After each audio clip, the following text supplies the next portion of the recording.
Hey guys, I've always liked the idea of having a folding rifle or a breakdown rifle, mainly for like SHTF or survival situations, but they just look really cool too. So I've had my Kel-Tec Sub 2000 in this laptop bag for a few years now.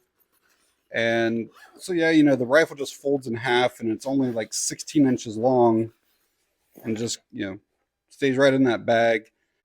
And then the front pockets, you could keep spare magazines. You could put another firearm, down in here, but they just work out well and they're just cool rifles. This is my Ruger 1022 Takedown. I've had it for probably 8 years or so. And they kind of designed this to where you can actually put another pistol up in here. It's really anything can really fit almost, but it's designed for the SR22. And then I usually keep some ammo up in here with it, some quiets, 100 rounds of those. Down in here, you can keep the BX25. There's room for like 3 or 4 of them along there. And I'm not saying they designed the bag to be like a bug out bag, but a lot of people have turned them into things like that. So on this side, you keep your receiver, and then I always just keep my scope right on it. And then this side over here is your barrel. And then down in this area, I keep a couple 100 rounds of mini mags. And then I've had this bipod in here for a while, probably a year or more, maybe 2 years. And I've started having some trouble with it where it's wanting to pop loose on my barrel. Sometimes I might get 10 shots in, sometimes it's 20 shots, but the mount is basically coming loose. And using like those barrel bipods is not the best anyways. But if you know anything about the 1022, especially the Takedown, there's not many options available for bipod mounting or anything. But this does have a slightly tapered barrel, and I don't think those are really designed for that. So a few weeks ago, I did a video where I installed this grip and the stock on my 1522 from Adaptive Tactical, and I really was impressed with their stuff. And I found out that they make something for the 1022 that hopefully is going to help me with my bipod issue. So what Adaptive Tactical has sent me is the Tac-Hammer RM4 takedown stock. And it's obviously for the 1022 takedown. I'll kind of show you guys around here and then we'll go over some stuff, but there's some of the specifications on it. It's got the installation here.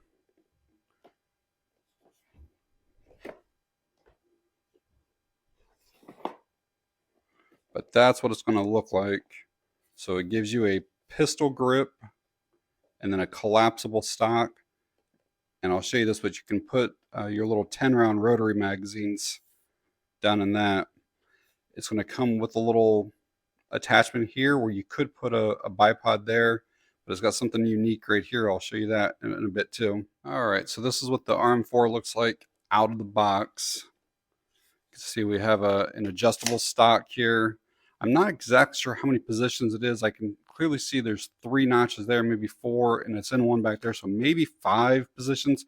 It's super, super stiff right now, right out of the box, so that's going to take some getting worked in, like really stiff. And this is the area, like I mentioned, where you can put your 10-round rotary magazines. They're kind of stiff right now, but you basically just shove it down until it's flush down in there. Got a sling attachment here. The back end, to me, you can put a pad on it. It did not come with one. It looks like it's unfinished to me, like how you can see in through the tube there. And I do wish that they had something on that, but you got your pistol grip here. This little plug here will come out. And this is pretty much made of all polymer. And when you compare the length of the RM4 to the Ruger factory one, it's shorter, so it should fit in that bag no problem at all. And even with the stock fully extended, it's still about the same size. It might be just maybe an inch longer than the factory one, but again, you can collapse it to put it into your bag. The forend kind of has a lot of this like ribbing texture here. I assume it's just to kind of allow you to have a grip a little bit better. I don't know. I don't personally care if it goes all the way down like that, but it's not bad. Got another sling or bipod attachment there. This area here is somewhat unique. If you look down in here, you can see that there is a Picatinny rail. So you can actually pull these two screws out and flip this thing over, and then it gives you an exposed rail underneath. So I've got bipods that I can put on either thing. So I'm not sure yet which one I want to do, but I'll still show it to you guys whenever we get stuff set up. Now this forend is going to be a little bit longer than what the factory one is. As you can see here. I think it'll still be okay out to here, but what they do, so it's still going to use the same mounting hole and screw right there. And then they include this other little thing that's going to go over the top of the barrel. That's going to help, kind of seat it in at the other end down here, since we won't have a barrel band anymore. Let's get a weight, and then whenever I pull the factory stuff off, we'll weigh that, and we'll see if we're basically adding any weight, taking weight away. I'll put this little thing on there with those screws because we'll need it too. I don't know if it'll really change anything, but so 2 pounds, 6.8 ounces. All right, let's get the swapping these out. Just so YouTube knows, there's no magazines. There's clearly no rounds anywhere. And then changing from this stock to this stock does not alter this rifle in any way. It doesn't make it do anything different than what it did before. This is going to take a 5/32 Allen key. Once we pull this bolt out, just kind of make sure that your safety is kind of in the middle, and that'll allow it to slide out. You don't want it to be too far either way. All right, slid that out. That literally took about 5 seconds to do. If you've never done any work on yours, be careful. These pins back here sometimes will drop out. I actually have like these little bushing cushion type things to prevent when the bolt slides back. It's like less noise on it and less impact, but so mine won't slide out. You can see I had to like push this thing in there. So, but be careful with yours if you do take yours apart. And so now all we're going to do is take our receiver, basically drop it down in there, and then reuse the same factory bolt there. And that slid in there, no problem at all. And our holes are lined up there. So I'll get this bolt back in. I don't know if that's supposed to be torqued to a certain number. I just got it snug and not overly tight. All right, so on the forend or forestock, we have the barrel band that has to come off, just a regular screwdriver, flathead. And then we have this bolt right here that needs to come out. On the barrel band, you don't have to take that all the way out. Just loosen it up enough to where you can just slide the thing over. Again, a second or two and that came right off. And then we'll get this out. So getting this bolt out was a little bit more difficult than the one out of the stock. It's basically like all plastic through here, and it's almost like screwed into the plastic and then also into the barrel. So even though it came off the barrel real easy, what I ended up having to do was take my finger and basically keep pushing down on this while I continue to back it out. And it did take a little bit longer, but it came out. All right, before you try putting your bolt back in here, I would use a flashlight or something to make sure that your holes are lined up, because there is a lot of play or travel that this could have been in. Try to show you guys. You see, I could have put it like here, and if I look here, my holes won't line up, but it's basically toward the rear of this, and then the holes will line up. And if it's not exactly on, the only thing that's going to happen is it's going to try to push your barrel up instead of seating it down. All right, got that in, and then we still need to do that little thing up here, because this is really the only point holding this whole barrel on here. So I'll get that little piece put on next. So this little bracket here does not like sit on here flush, and it's designed this way. So don't like completely tighten this side down, because then it's really going to raise this side up.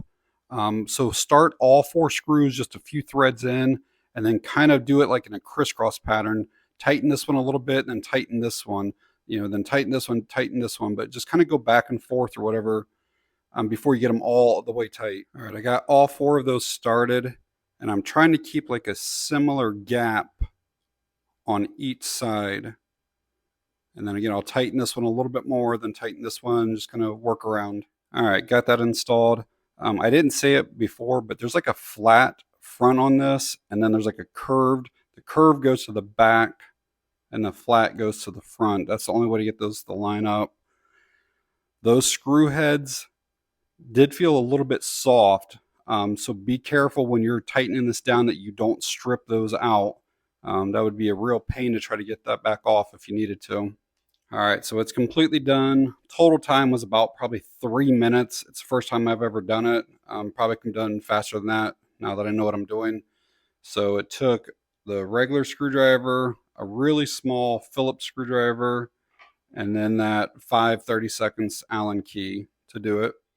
All right, let's put it together, see how it locks up, see what it looks like. So yeah, that locked up really good, nice and tight. Basically same gap that was on the factory one. Make sure that's going to break down okay. Yep, came back apart fine. I do want to weigh the factory parts. I have a feeling that the adaptive tactical is significantly heavier, but we'll just kind of see here. Because I think they were 2.6. So 1.6, so it's a full pound or so heavier. But as you can see, it doesn't make the rifle any longer at all. And it gives you a pistol grip, gives you a spot for a bipod. And then I told you I'd show you this area here. So to switch this around to have the Picatinny rail down here, it takes a 1/8 inch Allen key. All right, so I got those two bolts out. Things should just pop out of there. And yeah, there we go. And then you just flip it around, put those bolts back in, and then it will give you, what do we got? 1, 2, 3, 4, 5, 6, 7, 8, a 9-slot Picatinny rail.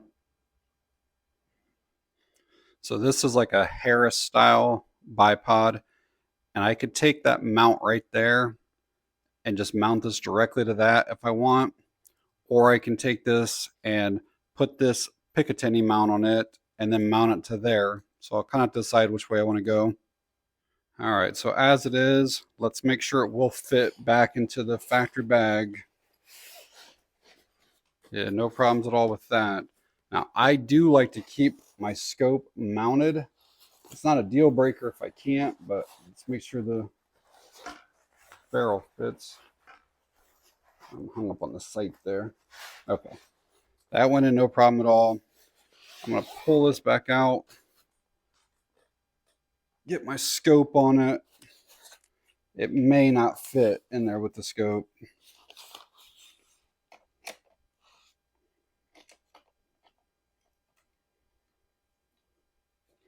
That may be too high now. Well, let's see.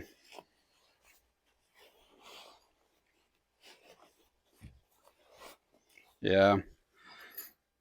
So you can't leave your scope on it, but if I don't need the bipod, I'll just put my scope there and hopefully it stays zero between like pulling it on and off. But yeah, not a huge deal.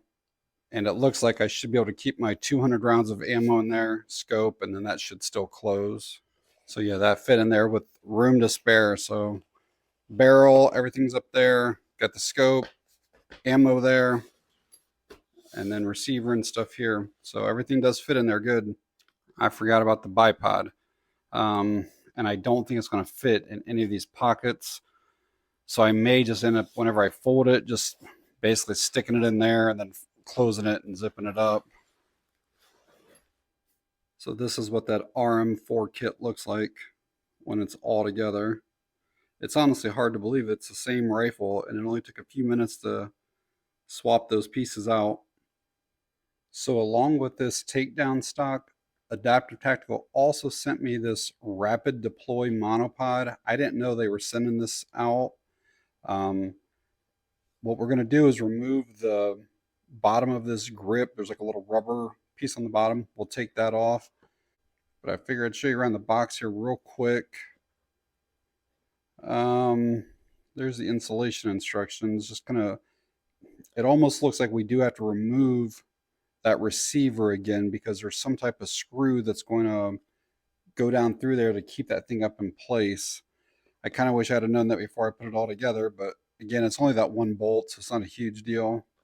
But we'll get that out. And this just provides a lot more stability, whether you're on a bench or a tree log or whatever it might be.